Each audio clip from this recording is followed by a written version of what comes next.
Hello everyone, I'm back with yet another video. However, this time I will be talking about the new Affix transfer system added as of this update. In this, I'll be talking about what it is, what's good about it, as well as the problems and future implications these problems will have later down the road. This totally isn't me making an excuse to talk crap about the fact that I had to reaffix my BIS wing guard. With that aside, let's dig into this, shall we? First off, let's talk about what the Affix transfer is for those who struggle to read. Affix transfer is basically when you take one of your affixes from one weapon or armor and move it to another. In order to do this, an affix transfer pass is required. Of course, to go alongside this, there is also EX transfer. EX transfer specifically is used for transferring EX affixes from one weapon to another, and does not require any passes as it just transfers the EX affixes from one weapon to another. For those unaware, you will need 100 affix transfer vouchers for a single affix transfer pass, and you can obtain these through various titles and limited tasks.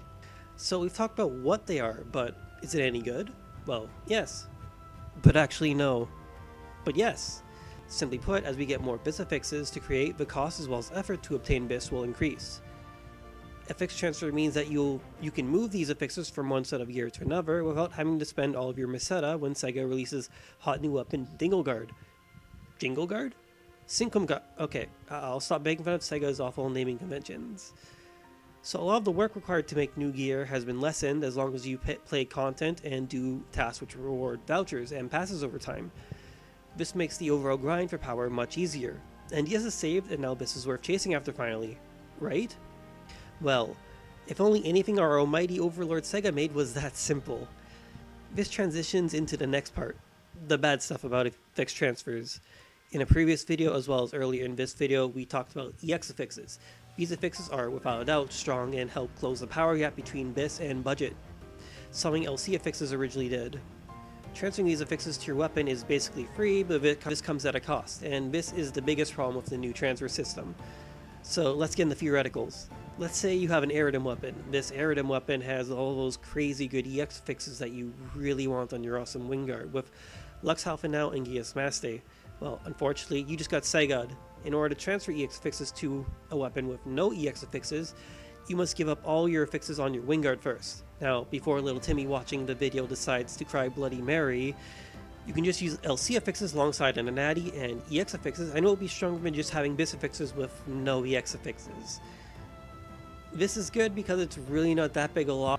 So our current issue is that transferring EX affixes wipes the base weapon at the cost of gaining the amazing freedom and fun EX affixes provide. It's not an ideal trade-off, but it's not a total loss either. Unfortunately, it does get worse. EX affix transfer sets a worrying implication for gearing, at least at first. As of now, EX affixes only exist for weapons. However, unit EX affixes are surely to follow eventually. Yep, this means when Sega finally introduces Lux or Gland Gladiusol, because you know what's happening with the release of Duel 5, when Sega eventually releases EX fixes, which could roll out in the next few months, we're likely going to have to reaffix. If this isn't addressed, and spoiler alert, it likely won't get fixed.